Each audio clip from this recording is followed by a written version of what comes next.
Hi, and welcome to Home-Based Business Review with Carl Douglas. Listen, I'm your host, and I have a special guest here, and I want her to go ahead and introduce herself and also her brand and what she's doing. Good morning, everyone. I'm Joline Rivera. I'm the founder of Kitchen Toke Media, the first culinary media, the first media company in the world informing people about culinary tests for health and wellness, and then also the founder of Red Belly Honey. Red Belly Honey is the first honey in the world that's infused by honeybees, and I'll explain all of that in a minute. Thank you for having me, Carl. You know what? It's a pleasure. For those of us who want to get more information about that, just tell me a little bit more about the effects of what you have and why they should actually take a look at your product. Well, Kitchen Toke is information, education. We do a quarterly magazine that's distributed around the country. We do 2,500 stores in the United States and Canada. And then Red Belly Honey is a functional food. So honey all by itself is a functional food, and I believe, and specifically the cannabinoids in some are a functional food. And when I say functional food, meaning they have other properties besides maybe antioxidants or just, good vitamins. They actually promote anti-inflammation in our bodies, antiviral, antibacterial. So when I say, a functional food, they actually do a little bit more for us, And Red Belly Honey can be found at redbellyhoney.com, and you can read all about that. Interesting. Outstanding. Tell me, where did this journey start? Tell me a little bit about that. I'll do it, and I'll try not to cry. So I spent 20 years in food media. I sort of cut my teeth at Meredith Publishing, working for Country Home Magazine. Yes. And I left there and got into doing some cookbooks and sort of creative direction for Food Network and Meredith as a collaboration. And then spent a lot of time really getting into food. It was really interesting to me. So I spent 20 years running my own agency in the food media space, magazines, cookbooks, art direction, chefs. I've worked with, like I said, Food Network, Kohl's, Bobby Flay's team, Chicago Magazine, US Foods, Kraft Foods. I could keep going on. But in doing that work, we also report food trends of what's happening across the United States, what chefs are working on, what restaurants are doing. And I noticed that there was some behind the scenes of chefs, and I always call it cooking in the closet. They just really didn't want to come out and let people know what they were doing yet. And at that same time in 2011, one of my very good friends, I look at her as a little sister, and she's also my right hand for my creative agency. Her dad was diagnosed with cancer, Nellie Williams. She let me know that her dad was diagnosed in 2011 with lung cancer. It had spread to his lymph nodes, and he had gone through, by 2016, 5 years of battling cancer. He tried every experiment, procedure. He signed up for everything, trying to beat this. He was losing that battle in 2016. And by then I finally called some chefs to see if I could figure out how to get him some infused chocolates. I knew he was in pain. I'd kind of heard that was the thing, and that's what people were using it for. So I in doing that search though, looking online, looking for recipes, looking for credible information, I was really looking for something I could count on. I couldn't find it. So I called some friends in Chicago who were able to get some high use dark chocolate, low sugar, high C. So I drove him down to Missouri, and I watched him eat 3 pretty quickly. He was really receptive, which I was shocked by. A lot of people were like, but he's like, Jolene, when you're battling what I've been doing, I'll try anything, which was really great. He ate 3 in a row, which I don't recommend for anyone, by the way. I didn't know then, but I do know now. And I think, when you're battling cancer, to warn somebody like, hey, you might OD or something, they were like, he's like, I don't care. And really it took 3 to work for him. They kicked in about, I'm going to say 45 minutes, maybe 50, almost an hour. We could see that his face changed. You could tell that his pain lightened, that he was smiling, he was laughing, he cracked open a beer. He announced out of nowhere, I'm hungry. And everybody was like, whoa, he had not been eating solid foods. And he wanted to go outside for a walk. He wanted to play with his grandkids. His daughters were crying. They hadn't seen their dad like this in a long time. Yes. And so it was a moment that really flipped my life around. It was a defining moment that changed everything that I was doing. I left that day. I was crying so hard in the car at what I just experienced. His daughter was with me and she said, "Why are you crying?" And I said, I just, I didn't know I was going to be able to help, and it was moving. And then also I said, I feel like this is the last time I'm going to see him. He was really sick. Yeah. And I was right. He passed away about 3 weeks later on June 2nd, 2016. And I went back down. You lost. Mm-hmm. Yeah, thank you. Went back down for the funeral, and it was shortly after that I said, "Hey, to her, I said, what if we take everything we're doing and put it into creating something of our own to bring this information to people who don't have it, and essentially help just one more person have one good day." And that was the foundation and the catalyst for launching Kitchen Toke Media. Wow. You know what? That's a beautiful story. Tell me some more testimonials. And first of all, sorry for the loss there. Oh, thank you. Thank you. And I'll convey that to her. She knows, we talk about it all the time. Like, this is why we're here. It keeps us going. It keeps us motivated. I'm self-funded still. And, we're, as a sole funded founder in any space, it's hard. Yes. And it's really hard. I've had many people ask me, what is it like to be a first-time founder? What is it like to be a female founder? What is it like to be a female minority founder?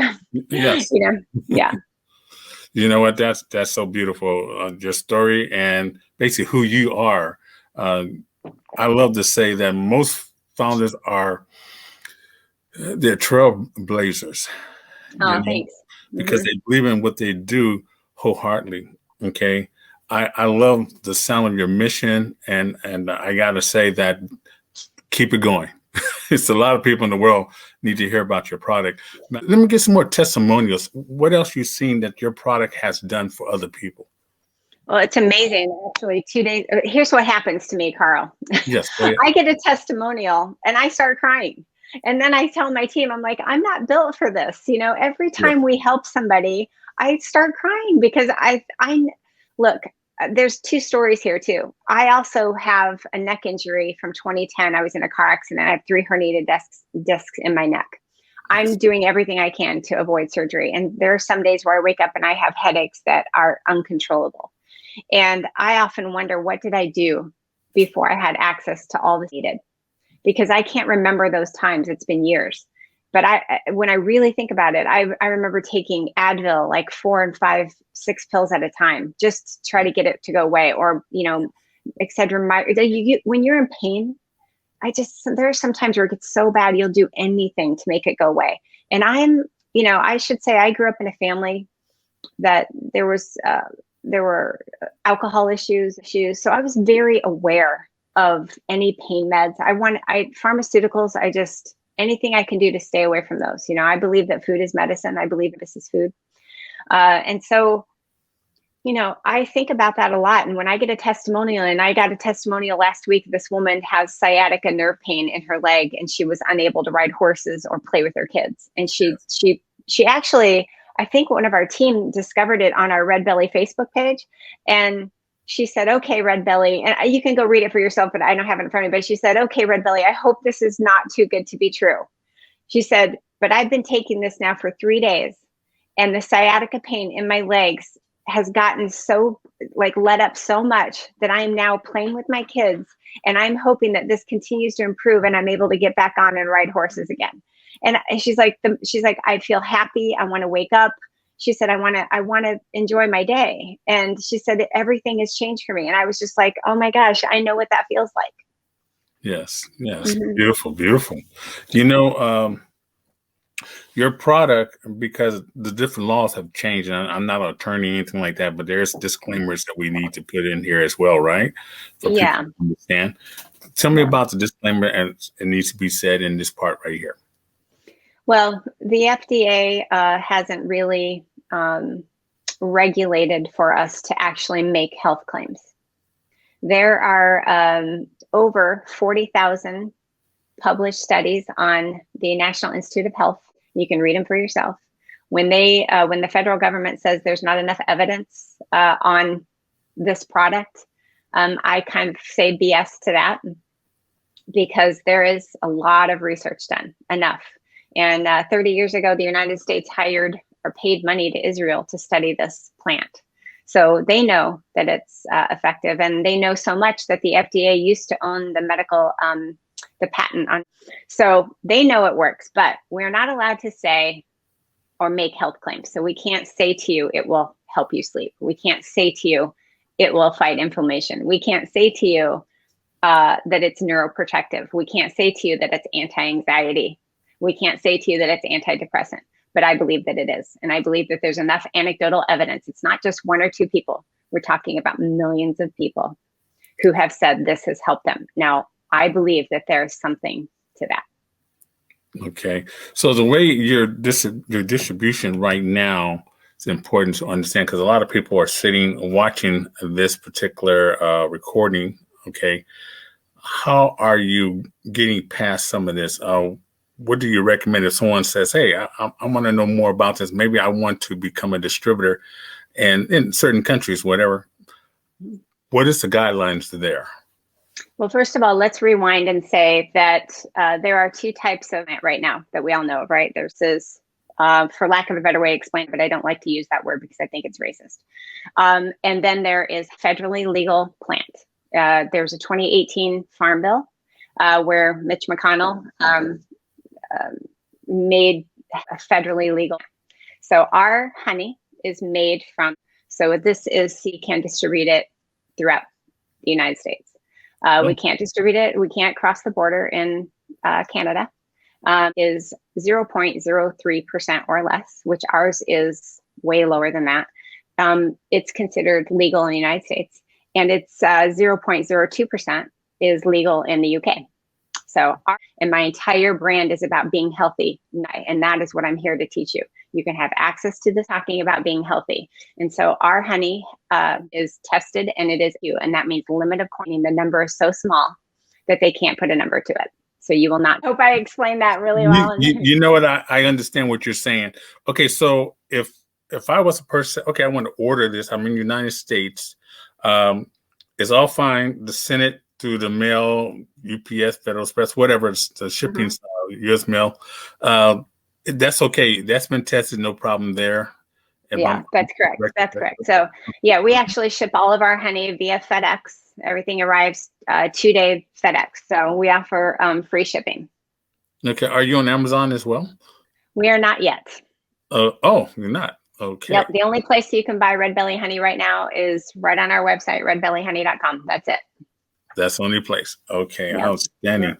Okay. So this is very interesting because, if you don't have the information, correct information from the horse's mouth, it's all going through one ear and it gets stopped in here because, oh no, the information we're getting here is making it clear. Okay. Yeah. So people will not run away. They will run toward it because it will make you feel better. Okay. Let's say that it has those kind of effects. And like you said, the testimonials are there. It's so what is it for you at this point? What do you have planned for the future for your product? Tell me more. Well, I want to remind everyone I'm a small company. We're self-funded. So any support you give us, it really comes right to us. And right now we're in our seed round raise for the honey. So we're looking to scale, which would help me hire some people and then fill orders and, help us grow. So that is the thing that I am laser focused on right now. As a sole founder and a self-funded company, we're looking to grow. And in order to do that, we need to raise a little capital. And then we plan to put our honey into individual snap packs. So you can have a box of maybe 30, and then you can have 1 dose a day, or you can tuck them into your shirt, go for a run, go for a hike. We want people to have the honey with them, and it's really hard to travel with a jar of honey. So we know that, and we'll also be putting some subscription packages available so that you don't have to worry about your honey. It will just come every month. And the person does not have to have a doctor permission, a subscription to buy your product, right? This could be an individual, like over-the-counter product. Am I correct to say that? That is correct. And also with the snap packs, we'll be able to put them into grocery store shelves as well. So we're working on that. But I should say to you too, that if you are on any medication or if you have any concerns, ask your doctor. I am not a doctor. Yes. I am not allowed to give medical advice, nor would I want to. I believe in experts, and I believe there are many of them for a reason. And I try to surround myself by people who know more than I do. For that reason, I would recommend that you ask a doctor. Outstanding, outstanding. Have you advertised your, well, you say advertisements, a little fine line there. Okay, if everything we're saying here is all fine, but can I, like Avon, can I do home parties? Can I, sell a batch of 100 to someone who can put them on like the C stores, like different stores? Do you have a package for people who want to distribute your product that way? Yeah, we do have a wholesale product. We have a wholesale application process. We've had a couple of people reach out. I think, and to be honest, I should correct myself. There's one store in the Poconos. It's called, it's brand new actually, and I'm drawing a blank right now. But it's a little, they are carrying it. They just got 6 jars. So they're one of our wholesalers. So we're starting to branch out that way, but you can fill out an application with us, and we can give you a backlink to the site, and you can order your wholesale product, and it will be shipped the same way, 2-day FedEx. So for anyone who's looking at, getting involved with us and in offering our product, yes, you can do that. 100%. Excellent. Do you have an idea of the pricing structure or how that works? I believe it's about 40% off retail is the wholesale pricing right now. And then it depends how much you buy, the volume. We ask people to make a commitment. I think it's not very much. It's like 1,000 or so a year, in a year. So that's not that much. And then there's the availability to buy 6, 12, or 24 at a time. Oh, okay. Well, that's nice to know, because I know some of the home-based business entrepreneurs right now just watching this probably thinking, wonder if she has that set up. And if so, I'll be more interested in talking to her about how that setup occurs. They're all independent distributors. They're not employees of your company, and that's the best part about it. They can, but then still, there's guidelines they need to follow when they buy your product and so on. I was just going to say 100%. We're putting together an affiliate program for people like that too. So we'll supply them with the brochures, the language, the thing. And to be honest, really it's just to protect them, because if they're selling the product, I can't really control a lot of that. But I think it's interesting to really work with people one-on-one and get them set up for success. So we very much are on board for that. Beautiful, beautiful. I'm looking at your. This is my home office. And what city? What state? Right now, we're shipping out of Chicago. Okay. The honey is made in California, just north of Santa Barbara. Okay. And we are looking at setting up an apiary in the Gulf of Texas, near McAllen, because it's warmer there, and the bees will be able to be in a better environment. And I should probably talk about that. So a month after we launched the honey, so let me explain. So how the honey is made, the bees are foraging flowers and plants. And then we also offer them a nectar. It's a proprietary blend. It's a full spectrum whole plant nectar. The bees eat that nectar. They break it down in their bee belly, add all their bee belly enzymes, and they express the cannabinoids back into the honey for us. Yes. We spin the honeycombs and jar it. There's nothing added. It is actually the only single ingredient. The ingredients on our label says raw natural honey, but we didn't put it in there. The bees did. So also a month after we launched, studies came out of a university in Poland, and I won't attempt to say the name because I can't. And if you can Google, the article will come up. And then there was a study out of the University of Colorado. Bees who have access are able to fight off the poisons from pesticides. They live just as long as the bees who have never had access to pesticide. So this is really important because our bees are showing signs of strength, light, longevity, and they're multiplying and swarming and breaking off. So we're actually contributing bees to the environment, which is really exciting. Yeah. And because of that, we're looking at moving the apiary to Texas, where they'll be on an 800-acre, and the bees will have access to all the things they need in the product that we offer them, and then also with the plants that surround them. So they're free to, land on their leaves and take a little terpene bath, which is what they do. Yeah. So yeah, I think that's important that we're helping the environment. Okay. We have 1 minute here. And first of all that what you said is great. People need to know this is helping the environment, and we all know how we're into health. Bees, for sure. We do. So 1 minute. Give me your information, okay, about the name of your company. And one last word would be, what would you say to those who are interested in possibly being a distributor of your product? So that'd be your final words. Redbellyhoney.com is the information that you need to read all about the honey, how it's made, pricing, and all of that good information. If you're interested in whole pricing, just feel free to email us at info@redbellyhoney.com. There's a phone number on our website as well if you want to call us. And for anyone who's interested in distributing the honey, I would just tell you that our honey is one of a kind. There's no other honey like it. It's a patented procedure product. It's a patented technology by Bee-Fuse Technology and Red Belly Honey, and you'll never have competition. No, beautiful, beautiful. This is Carl Douglas from Home Based Business Review.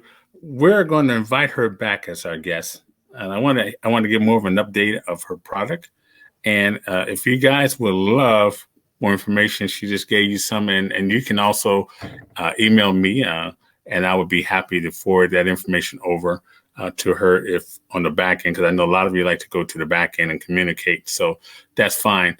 But for right now, I'm going to conclude our first meeting.